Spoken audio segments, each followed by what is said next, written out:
आदेश आदेश आदेश तत्व ज्ञान में आपका स्वागत है। आज का टॉपिक है भैरवी, त्रिपुर भैरवी। ये महाविद्याओं में 5वें नंबर की महाविद्या है। ये संकल्प की महाविद्या है। ब्रह्मांड का जो संकल्प पूर्ण कराए वो भैरवी है। इसे 10 महाविद्याओं में आप शिष्य भी मान सकते हैं, जैसा मैंने आपको 10 महाविद्याओं के मूल रहस्य में बताया था। मातंगी वो गुरु है और भैरवी वो शिष्य। भैरवी के लिए बोला गया है मंत्र मूलम गुरु वाक्यम। गुरु के वचन, गुरु के वाक्य, गुरु की वाणी वही मंत्र है, वही मूल है मंत्र का। इसे कुंडलिनी भी बोला गया है क्योंकि ये आपके मूलाधार के नीचे कुंडलिनी रूप में विराजमान होती है। ये इकलौती महाविद्या है जो ग्रेविटी के विपरीत जाती है। बाकी सारी ऊर्जाएं सहस्त्रार से नीचे जाएंगी, ये नीचे से ऊपर जाती है। ये वो कुंडलिनी शक्ति है, ये संकल्प की शक्ति है। ललिता सहस्त्र नाम में इसे चिताग्नि कुंड संबुधा बोला गया है। मतलब चित्त की अग्नि, वो जिज्ञासा की अग्नि। तो जब तक तुम्हारे अंदर वो जिज्ञासा की अग्नि प्रकट नहीं होगी, वो चित्त की अग्नि प्रकट नहीं होगी, तो तुम कैसे शिष्य? आज एक शिष्य जिसके अंदर जिज्ञासा नहीं है, उसका गुरु भी कुछ नहीं कर सकता। जिज्ञासा तो होनी ही चाहिए तुम्हारे अंदर। तो जिज्ञासा की जो अग्नि है वो भैरवी है, चिदाग्नि कुंद संबुधा। तो आज जब आध्यात्म में आप कदम रखते हैं, साधना करते हैं, तो आपको एक डर सताएगा, माया का डर। क्योंकि माया धीरे धीरे आपकी कटना शुरू हो जाएगी और आप तो इस माया जाल में जन्मों जन्मों से जकड़े हुए थे।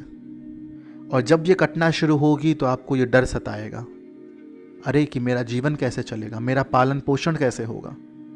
ये डर सताएगा आपको। इस डर से जो आपको बाहर निकाले वो भैरवी है। क्योंकि ये माया, ये डर, ये कुछ और नहीं, ये उस भुवनेश्वरी, वो चौथी महाविद्या का एक रचाया नाटक है, एक लीला है उसकी। क्योंकि वो निर्माण की विद्या है। आज आप जो भी इस संसार में देखते हैं, जो भी इस ब्रह्मांड में देखते हैं, वो सब उस भुवनेश्वरी का रचाया हुआ है। तो आप डर जाते हैं और जो इस डर को काट कर आपको आगे लेके जाती है वो भैरवी है। ये तो डर हुआ माया का। एक डर दूसरा होता है, वो होता है साधना में संशय का। आप साधना कर रहे हैं, आपके मन में विचार आएंगे, क्या मैं सही कर रहा हूं? क्या ये साधना ऐसे करनी थी? क्या ये मंत्र ऐसे बोलना था? क्या ये प्राणायाम ऐसे करना था? क्या ये माला ऐसे पकड़नी थी? क्या ये ऐसे करना था? क्या ये वैसे करना था? आपके अंदर संशय प्रकट होंगे। आपको लगेगा क्या मैं ये साधना कर रहा हूं तो कहीं बुरी शक्तियां तो नहीं आ जाएंगी? ये डर सताएगा आपको, ये संशय प्रकट होंगे आपके अंदर। और इन सब का जो विनाश करती है वो भैरवी है। वो भय का विनाश करती है आपके जीवन में। इसलिए इसको ललिता सहस्त्रनाम में चिताग्नि संभुता बोला गया है। चिताग्नि संभुता मतलब वो चित्त की अग्नि, वो जिज्ञासा की अग्नि, उसमें जला के राख कर देती है आपके सारे संशय, आपकी चित्त की अग्नि में। चिदाग्नि कुंड संभुता देव कार्य समुद्यता। देव कार्य समुद्यता है ये। देवों के जो कार्य पूर्ण कराए, देवों के जो संकल्प पूर्ण कराए, वो भैरवी है। आपके अंदर देवता क्या है? वो देवत्व कहाँ है आपके अंदर? वो 5 इंद्रियां आपकी देवत्व है। वो देव है आपकी 5 इंद्रियां। ये 5 इंद्रियां एक एक करके उस 5 तत्वों से बनी है। तो जो आपके कार्य पूर्ण कराएगी वो भैरवी है। संकल्प पूर्ण कराएगी वो भैरवी है। अथातो ब्रह्म जिज्ञासा, अथातो धर्म जिज्ञासा। जिज्ञासा प्रकट होगी आपके अंदर। जिज्ञासा होनी चाहिए। जो ब्रह्म की जिज्ञासा है वही धर्म की जिज्ञासा है। इसलिए बोला गया अथातो ब्रह्म जिज्ञासा, अथातो धर्म जिज्ञासा। दुर्गा सुक्तम में ताम अग्नि वर्णाम तपसा ज्वलंती, ये भैरवी के लिए ही बोला गया है, जिसमें ये सारे संशय जो प्रकट होते हैं आपके जीवन में वो जलकर राख हो जाते हैं। तो ताम अग्नि वर्णा। और ये अग्नि कैसे प्रकट होगी? ये तप से प्रकट होगी, ये तपोबल से प्रकट होगी, ये आपका तपोबल है। इसलिए बोला गया है तपसा ज्वलंती। तो भैरवी की साधना के लिए आपको तप करना पड़ता है, तपना पड़ता है। तो भैरवी में दो ऊर्जाएं चलती हैं, एक प्राण ऊर्जा, दूसरी वो काम ऊर्जा। तो जब आप भैरवी साधना में जाते हैं तो गुरु आपको दो चीजें देगा। सबसे पहले तो आपको हठ योग देगा, जिससे कि आप अपनी प्राणों की ऊर्जा को बढ़ाकर उसे सिद्ध करें। तो वो प्राण ऊर्जा आपकी बढ़ेगी, सिद्ध होगी। काम ऊर्जा जो आपके अंदर है वो उस समय बढ़ेगी ही बढ़ेगी। आज जो महाविद्याओं का साधक होता है, जो शक्ति उपासक होता है, जो उसमें कदम रखा हुआ होता है, तो वो अपने गुरु से कहेगा ही कहेगा, और वो ये अपने अंदर महसूस भी करेगा कि मेरे अंदर वो काम वासना, वो काम ऊर्जा बढ़ती चली जा रही है। जब मैं साधना में बैठता हूं तो वो कामुक ख्याल आते हैं, वो काम ऊर्जा बढ़ती है। तो गुरु अपने वाक्यों से, गुरु अपने ज्ञान से आपके अंदर वो काम ऊर्जा को वो प्रेम में बदल देगा, और फिर सीधा मूलाधार से वो सहस्त्रार छेदन होगा। ऐसे काम करती है भैरवी। वो ब्रह्मचर्या प्रकट होगी आपके अंदर। भैरवी साधना में ब्रह्मचर्या बहुत ही इंपॉर्टेंट है। लेकिन इधर ब्रह्मचर्या का मतलब वो वीर्य का संरक्षण नहीं।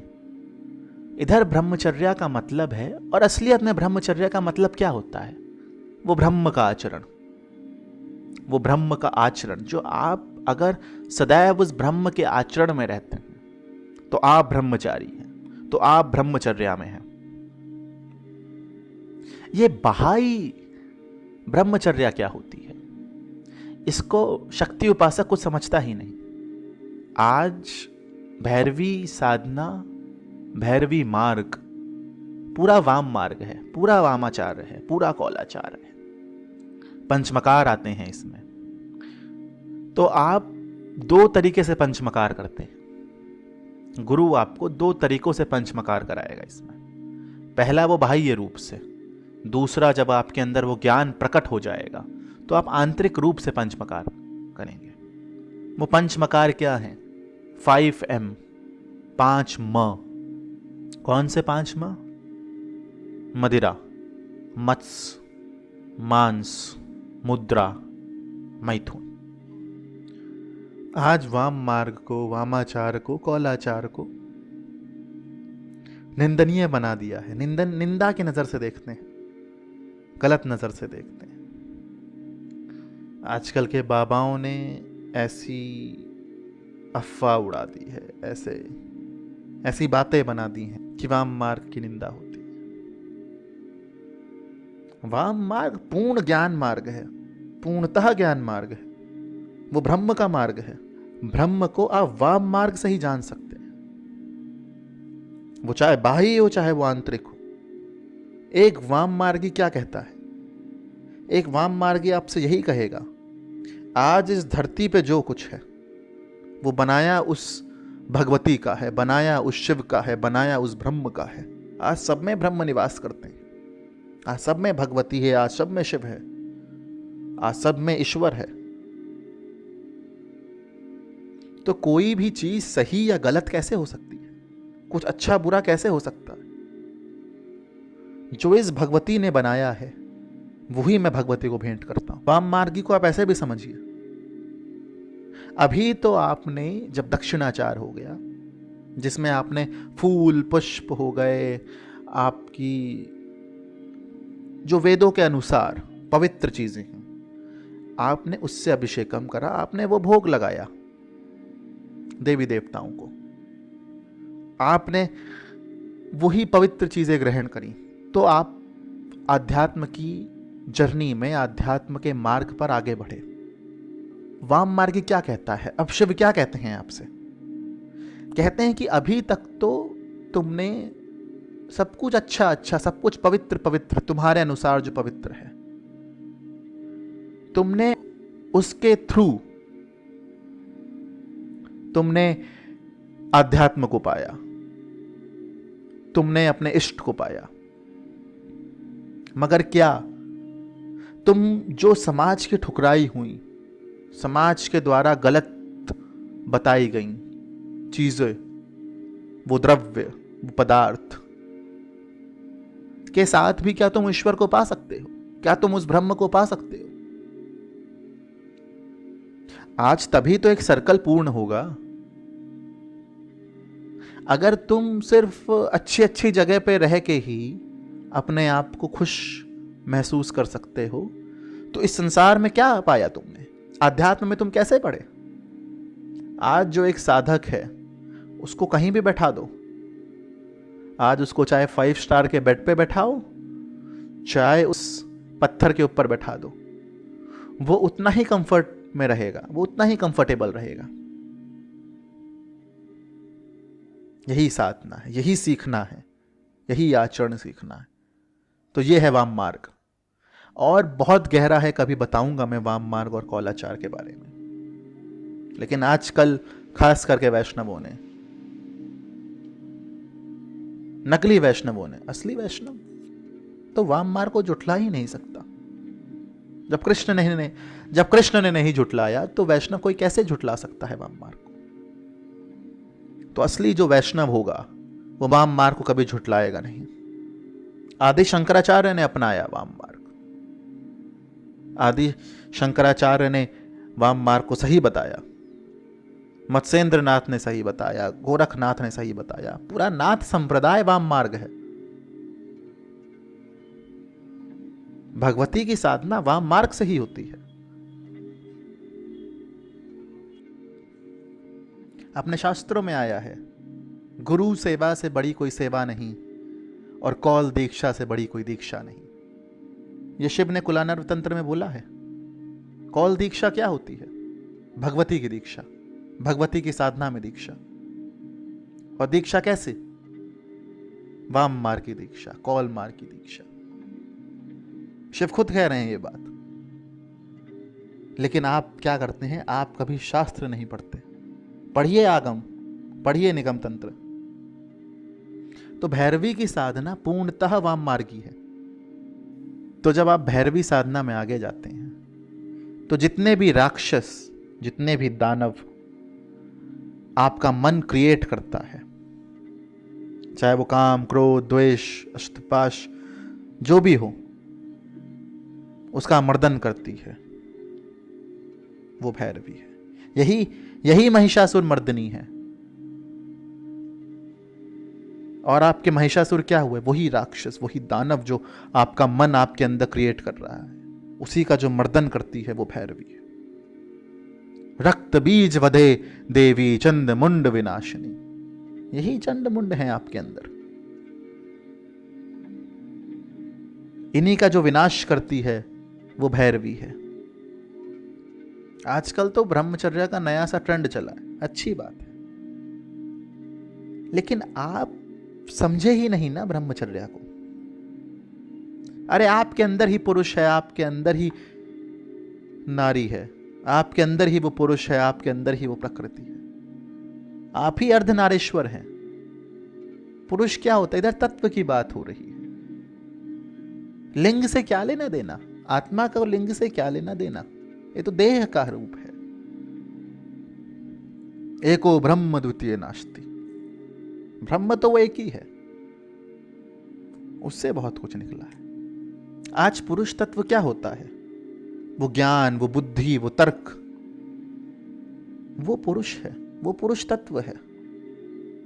और प्रकृति तत्व क्या होता है? वो नारी तत्व, भगवती तत्व, वो शक्ति, वो करुणा, वो प्रेम, वो सौंदर्य, वो आकर्षण, ये नारी तत्व है, ये प्रकृति का तत्व है।